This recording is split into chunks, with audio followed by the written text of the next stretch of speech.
CET exam के अंदर जो क्वेश्चंस आने वाले हैं उसके रिगार्डिंग हम आपको बताएंगे। तो सबसे पहले एक मोटिवेशन स्पीच, जिनको अपने काम से मोहब्बत होती है फिर उनको फुर्सत नहीं होती और किसी से बातें करने के लिए। तो कहने का अर्थ है कि जो अपने काम से मोहब्बत कर लेता है वो एक दिन सफल जरूर बनता है। आप भी अपने काम से मोहब्बत कीजिएगा कि आप एक दिन सफल व्यक्ति जरूर बनेंगे। इसी के साथ हम क्लास स्टार्ट कर रहे हैं। तो सबसे पहले जो आता है कि विश्व के प्रथम सुपर कंप्यूटर का निर्माण किस कंपनी के द्वारा किया गया, तो आप लोग सब जानते हो, जिसका नाम है CRT।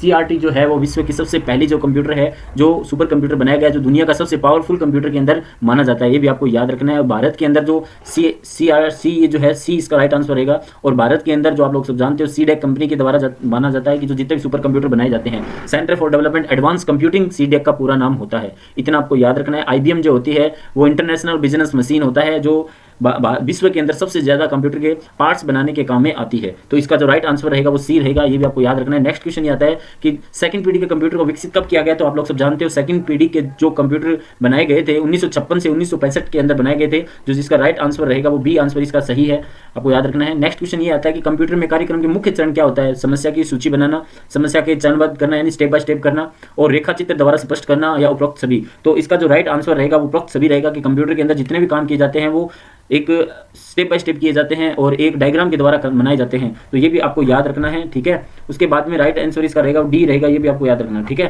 उसके बाद में नेक्स्ट क्वेश्चन ये आता है कि पांचवी जनरेशन के कंप्यूटर में क्या उपलब्ध नहीं थे। ध्यान दीजिएगा, पांचवी कंप्यूटर जनरेशन में जो है वो रोबोट का प्रयोग किया था। IA यानी जो है वो AI होता है आर्टिफिशियल इंटेलिजेंसी। AI यानी आर्टिफिशियल इंटेलिजेंस यानी कृत्रिम मानव का भी जो है वो उपयोग किया गया था।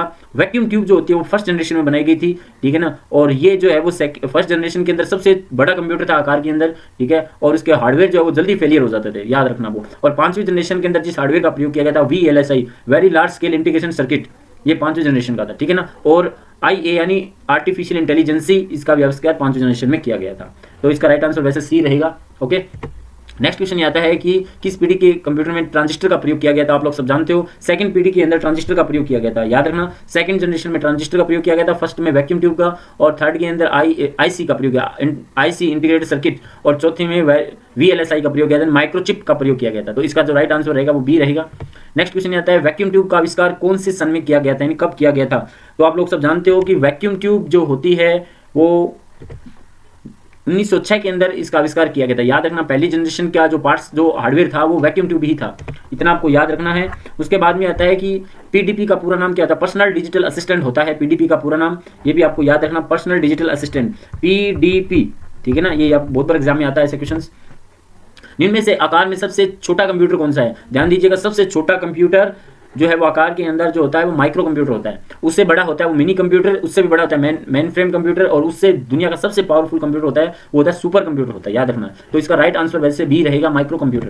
उसके बाद में आता है अर्थमेटिकल कैलकुलेशन किसके द्वारा की जाती है। कंप्यूटर के अंदर arithmetical calculation logic arithmetical logical unit ALU के द्वारा किया जाता है। इसका जो राइट आंसर रहेगा वो सी रहेगा, ये भी आपको याद रखना है। और कंट्रोल यूनिट होता है जो कंप्यूटर के सभी इनपुट और आउटपुट को कंट्रोल करता है। और मेमोरी के अंदर जो डेटा स्टोर किए जाते हैं, ठीक है ना। तो इसका राइट आंसर क्या रहेगा, ALU होगा, अर्थमेटिकल लॉजिकल यूनिट। जो कंप्यूटर में जितने भी मैथमेटिकल कैलकुलेशन है वो ALU के द्वारा किए जाते हैं।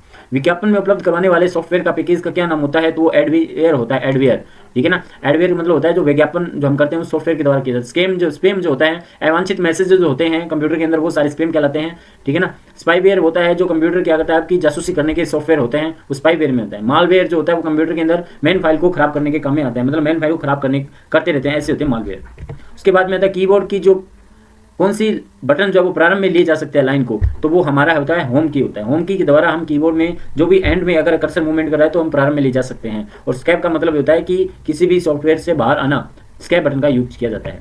OMR आप लोग सब जानते हो ऑप्टिकल मार्क रीडर होता है, इसका राइट आंसर होगा सी रहेगा, और बी रहेगा optical mark reader, B answer इसका सही है। और ये क्या काम होता है, जो ऑब्जेक्टिव टाइप्स के जो क्वेश्चंस होते हैं उसको चेक करने के काम में आता है।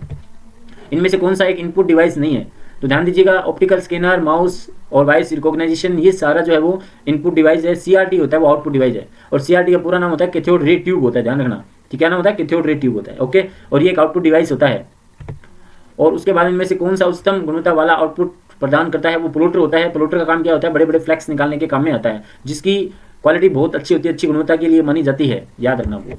उसके बाद में कौन सा सेकेंडरी मेमोरी डिवाइस नहीं है, तो सेकेंडरी मेमोरी जो डिवाइसेज होते हैं CD जो होता है, ठीक है, हार्ड डिस्क होता है, पेन ड्राइव होता है, ये सारे होता है, लेकिन रोम नहीं होता है। रोम एक इंटरनेट मेमोरी होता है, और इसका पूरा नाम होता है रीड ओनली मेमोरी, पूरा नाम होता है, ओके। नेक्स्ट क्वेश्चन होता है कंप्यूटर में स्मृति के प्रकार है। ये सारे ही इस कंप्यूटर में स्मृति के प्रकार माने जाते हैं। सेमीकंडक्टर, मैग्नेटिक, ऑप्टिकल, ये सारे डेटा को स्टोरेज करने के काम में आता है। और लास्ट एंड फाइनल क्वेश्चन दोस्तों, DOS डोस का पूरा नाम क्या होता है? इसका आंसर आप कमेंट करके बताइएगा, हम आपको कमेंट के अंदर बताएंगे इसका पूरा नाम क्या होता है। आप लोग चैनल को लाइक शेयर सब्सक्राइब जरूर कर दीजिएगा। धन्यवाद।